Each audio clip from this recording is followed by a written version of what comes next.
రాకాలోకంకి స్వాగతం. ఈ కంటెంట్ మీకు నచ్చినట్టయితే లైక్ చేయండి, మీ బంధుమిత్రులకు షేర్ చేయండి. ఇప్పటివరకు సబ్స్క్రైబ్ చేసుకోకపోతే సబ్స్క్రైబ్ బటన్ని నొక్కండి, అదేవిధంగా బెల్ ఐకాన్ని కూడా తప్పనిసరిగా నొక్కండి. జై హింద్ మిత్రులారా. భారతీయ జనతా పార్టీ వంటి భారీ పార్టీ, దేశంలోనే కాదు ప్రపంచంలోనే అత్యధిక సభ్యత్వం ఉన్నటువంటి పార్టీ, అదేవిధంగా భారతదేశంలో అత్యధిక ఎంపీ స్థానాలు, అత్యధిక ఎమ్మెల్యే స్థానాలు, అత్యధిక కార్పొరేషన్ కౌన్సిల్ స్థానాలు ఉన్నటువంటి పార్టీ, దేశంలో దాదాపు 60% రాష్ట్రాల్లో అధికారంలో ఉన్నటువంటి పార్టీ. అలాంటి పార్టీకి ఒక 45 సంవత్సరాల నితిన్ నబీన్ అనే యువకుడిని అధ్యక్షుడిగా ఎంపిక చేయటం జరిగింది.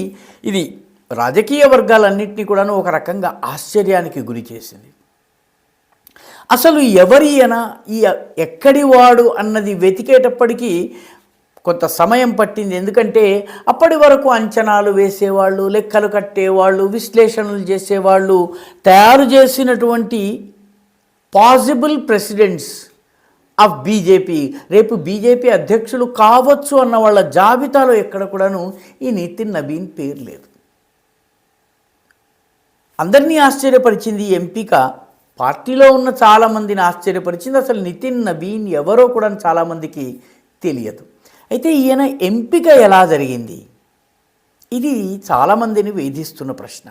ఇప్పుడు నెమ్మదిగా పార్టీలోని అంతర్గత విభాగాలలో ఉన్నటువంటి కీలకమైన వ్యక్తులతో మాట్లాడుతున్నప్పుడు నెమ్మదిగా ఎన్నిక ప్రక్రియ ఎలా జరిగింది, ఎక్కడో బీహార్లో ఉన్నటువంటి నితిన్ నబీన్ని పార్టీ నెక్స్ట్ అధ్యక్షుడిగా చేయడం వెనుక ఉన్న లాజిక్ ఏంటి, ఏ ప్రక్రియ ప్రకారము, ఏ పద్ధతి ప్రకారము ఆయన ఎంపిక జరిగింది.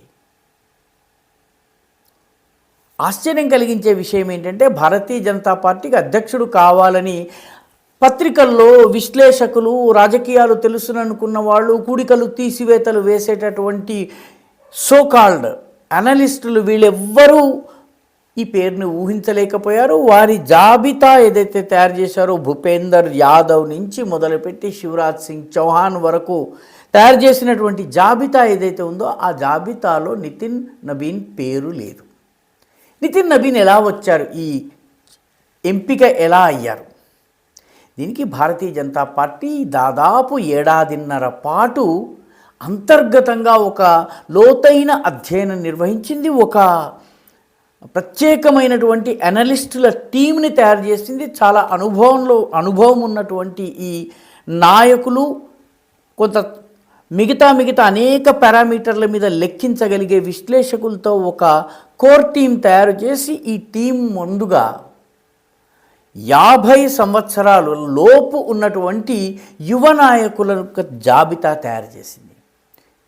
దీనిలో నుంచి ఒక 100 మందిని ఎంపిక చేశారు. ఈ ఎంపిక చేసినటువంటి 100 మందిని దాదాపు 6 నెలల పాటు వాళ్ళ యొక్క పనితీరుని, గత రికార్డుని, వాళ్ళ వ్యవహార శైలిని, కార్యకర్తల్లో వాళ్ళ పట్ల ఉన్నటువంటి అభిప్రాయము, ఇవన్నీ తీసి వాళ్ళు అధ్యయనం చేసి ఈ 100 మందిని వడపోత ద్వారా 50కి తగ్గించారు.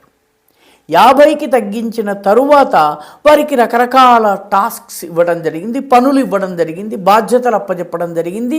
చాలా సవాళ్లతో కూడుకున్నటువంటి ప్రదేశాల్లో వాళ్ళని ఉంచడం జరిగింది, వాళ్ళను పని చేయమని చెప్పడం జరిగింది. ఆ రకంగా వాళ్ళు పనిచేస్తూ వచ్చారు. ఈ పని చేస్తూ ఉన్న క్రమంలో వాళ్ళ యొక్క పనితీరుకు సంబంధించినటువంటి వివిధ కొలమానాలతోటి వాళ్ళని అధ్యయనం చేసిన తర్వాత 50 నుంచి 10 మందికి ఎంపిక జరిగింది. 10 మంది ఎంపిక జరిగింది. ఈ 10 మందికి ప్రత్యేకమైనటువంటి కొన్ని ప్రశ్నలు వేయటం జరిగింది. ఈ ప్రశ్నలు వేసినప్పుడు పార్టీ నిర్ణయానికి సంబంధించి, లేకపోతే వారికి కొంత అధికారం ఇచ్చినట్టయితే ఈ సమస్యకి ఏ పరిష్కారం సూచిస్తారు, లేకపోతే మీ రాష్ట్ర రాజకీయాల్లో మీరు ఎవరు ముందుండాలనుకుంటున్నారు, ఈ రకమైనటువంటి కొన్ని ప్రశ్నలు వేశారు. ఈ ప్రశ్నల్లో వారి యొక్క నాయకత్వ శైలి, వారి యొక్క పనితీరు, విషయాలను అర్థం చేసుకునే తీరు, వీటిని కూడా అధ్యయనం చేశారు. దానిలో నితిన్ నబీన్ సర్వప్రథముడిగా వచ్చారు, టాప్గా వచ్చారు. నితిన్ నబీన్కి నీ రాష్ట్రంలో ఫలానా బాధ్యత ఈ ముగ్గురు కార్యకర్తలు ఉన్నారు, ఈ ముగ్గురులో ఎవరికి ఇవ్వాలి అని చెప్పినప్పుడు రాజకీయంగా తన ప్రత్యర్థిగా భావించేటటువంటి వ్యక్తి పేరు ఆయన సూచించాడు. అంటే పార్టీ ప్రయోజనం ముఖ్యము, నా వ్యక్తిగతంగా ఇష్టాయిష్టాలతో పని లేదు అని చెప్పి నితిన్ నబీన్ ఎంపిక చేశాడు. నితిన్ నబీన్ తన ప్రత్యర్థిగా భావించబడేటటువంటి వ్యక్తిని ఎంపిక చేశారు. ఆ తరువాత ఆయనని అధ్యక్షుడిగా ఎంపిక చేశారు. అధ్యక్షుడిగా ఎంపికైనటువంటి విషయము ప్రకటన జరగడానికి కేవలము 3-4 గంటల ముందు మాత్రమే నితిన్ నబీన్కి చెప్పడం జరిగింది. అంటే ఆయన కూడా తాను పార్టీ అధ్యక్ష పదవి రేస్లో ఉన్నాడన్నటువంటి విషయము నితిన్ నబీన్కి తెలియదు.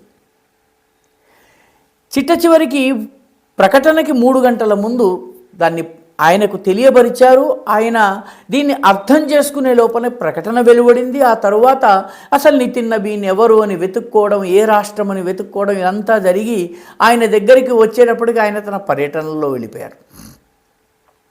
అంటే ఒక పార్టీ భవిష్యత్తులో తన పార్టీ ఏ స్థాయిలో ఉండాలి, రాబోయే 20 ఏళ్ళ 30 ఏళ్ల తర్వాత పార్టీ ఏ దిశగా వెళ్ళాలన్నది ఆలోచించేటప్పుడు ఒక నాయకుడి ఎంపిక వెనుక ఎంత వడపోత ఉండాలో బీజేపీ నితిన్ నబీన్ ఎంపిక ద్వారా చూపించింది. ఏ ఏజ్ గ్రూప్లో ఉన్నటువంటి వాడు నాయకుడు కావాలి, అతను ఎంతకాలమో పార్టీకి ఉన్నత స్థానంలో కీలకమైన దశలో మార్గనిర్దేశనం చేయగలడో ఆలోచించి ఈ నాయకుల జాబితా తయారు చేయగలిగింది. ఈ 100 మంది భారతీయ జనతా పార్టీకి భవిష్యత్ రాజకీయాలకు పునాది రాళ్లుగా నిలబడబోతున్నారు.